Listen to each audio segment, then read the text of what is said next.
Several decades have passed since Henry Ford's nearly century-old remark that it was fortunate that most Americans did not understand how the financial system functioned because otherwise there would be a revolution the following morning.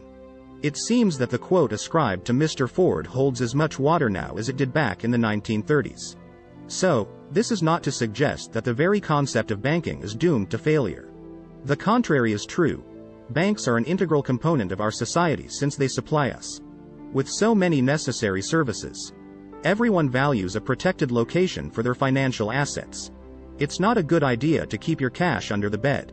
You also shouldn't bury your cash under your deck. In reality, banks are making out like bandits at the expense of the general public more often than not.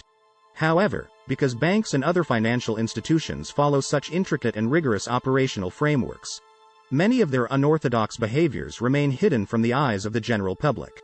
All of us are on the same team here. Banks make money off of you in a variety of ways regardless of whether you use their services to spend or save your money. It's unfortunate that you have no idea how your money is being milked by banks' many revenue streams. Here are some financial realities that may explain why bank stocks have become an investor's delight. The banking industry would rather you didn't know these 7 realities of finance. You're undoubtedly aware that the bank is the safest destination for your money. But you're still losing money every year. But no one has warned you about the annual loss of interest on your savings if you leave it in a bank account. This has nothing to do with the interest you have to pay on your purchases or with identity theft.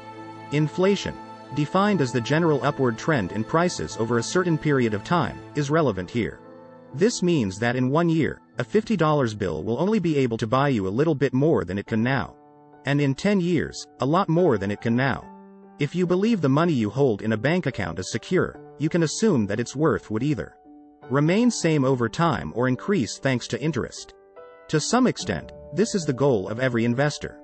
However, this is not the case with the majority of depositories, as inflation in the United States currently stands at 2%. When you deposit money into a bank account with a 0.05% interest, you risk losing up to 1.95% of its value per year. What I'm not referring to is the money you put into various financial markets in the hopes of making a profit. Rather, I'm referring about the funds that are currently dormant in your bank or savings account. So, I'm assuming you're finding at least part of this video's content to be helpful. If you are, I would appreciate it if you would stop the video, click the like button, and then subscribe to this channel. This way, you may be notified whenever we add new motivational films like this one. Done. Great. Go on then. Now, there are 2 financial institutions that benefit from your card transactions. When making transactions, each time a credit or debit card is swiped, although the bank credited the merchant for the processing fees instead of you, the consumer is still responsible for paying them, since he wouldn't want his profit to be shorted. The shopkeeper might have simply factored these costs into the asking price. Say you went shopping and spent $500 on something. You used your credit card to pay for it. Every time a customer uses a credit card to make a purchase, the shop loses an extra $15 in transaction fees. The bank earns the fee simply for making the devices and the payment process available.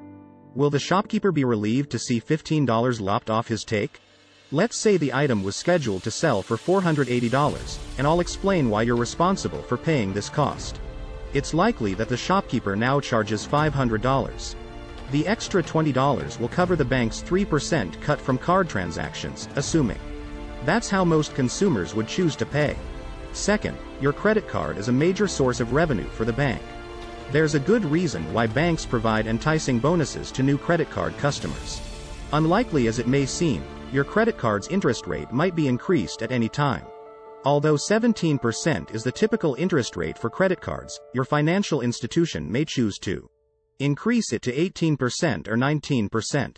This is permitted upon giving you 15 to 30 days notice. The long legalese in these letters is often ignored since you don't get the chance to read them. This means that financial institutions are able to profit from your lack of knowledge. Now, the interest on a credit card that uses compound interest will just keep adding up. This will backfire on you in the long run. Don't put off paying off your obligations until you're in a tight financial spot. Do not misunderstand me. I do not think credit cards in and of themselves are harmful. Credit cards are not a luxury item because they offer practical benefits to the majority of us. Now we can't imagine our lives without it. However, caution is needed so that debts do not mount. It's a risky area, so make it a habit to clear your balances every month. Though you may have a large sum of money in the bank, those sums are only numbers in electronic records and are not actually in your possession. This is due to the fact that banks rely on customer deposits to operate. You can get a loan for a business, a car, or a house from them. Your funds appear to be at the bank, but they are actually invested in ways that generate more profits for the bank. Since 2008, this has been a hard fact of life. Amidst the Great Depression, people in a state of panic withdrew all their money from the banks, only to find that the institutions were empty. The banks may have that much in liquid assets, but if there is a run on the banks and everyone tries to get their hands on the cash, it won't be there. A term for this practice is fractional reserve banking, and it's to blame. Your money can then be used by the bank to provide loans and mortgages to people who can put them to good use. Does this indicate that you shouldn't trust banks with your money? To the contrary. There is insurance covering your funds.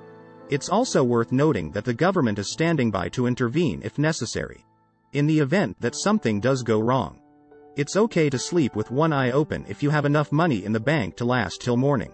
The only thing you need to know is that depositing money in a bank is not the same as putting money in a box. However, this time your bank is the one benefiting from your money's labors, not you. Nonetheless, if everyone demands payment at once, no one receives anything.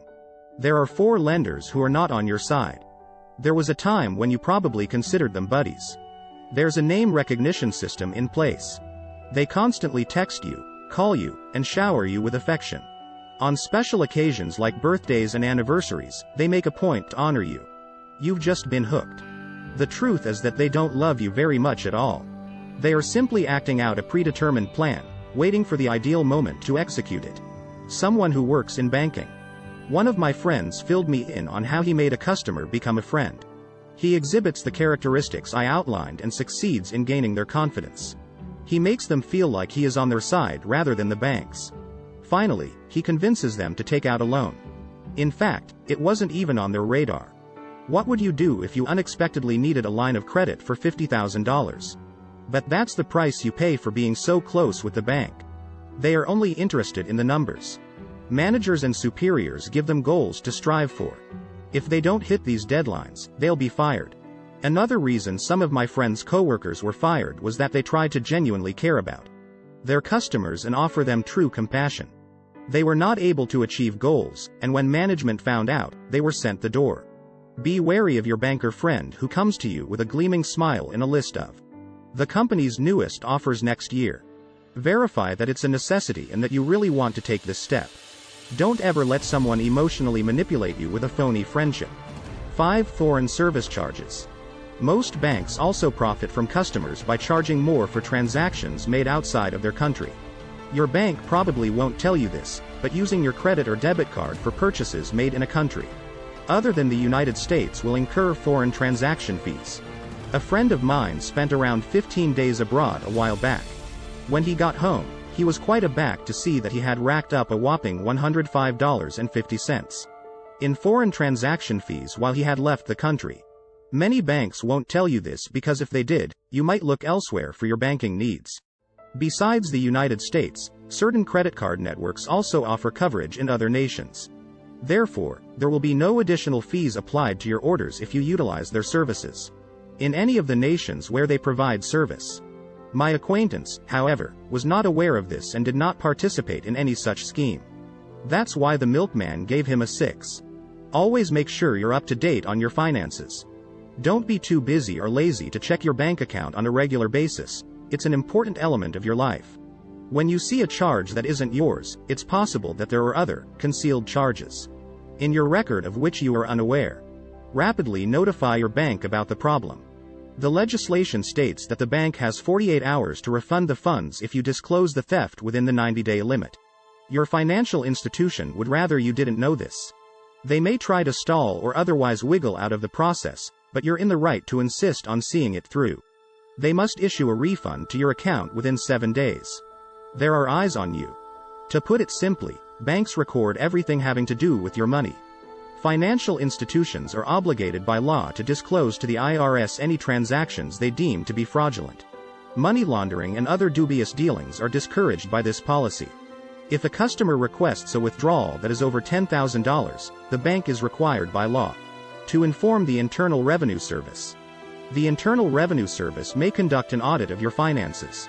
Questions requiring explanations for such deals to begin. Regulators want to determine if you're currently taxed on the fund's gains.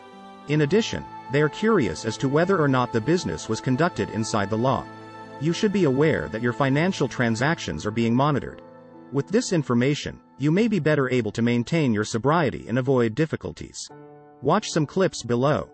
A lot of people have gotten rich by adopting the same habits that those people did, and you can see the exact formula they used to do it on TV. Alright, that's it from the video team. Thank you for watching, and if you liked this video and want to see more like it, please subscribe and give it a thumbs up. However, on that note, I wish you all the best today, and I'll see you tomorrow.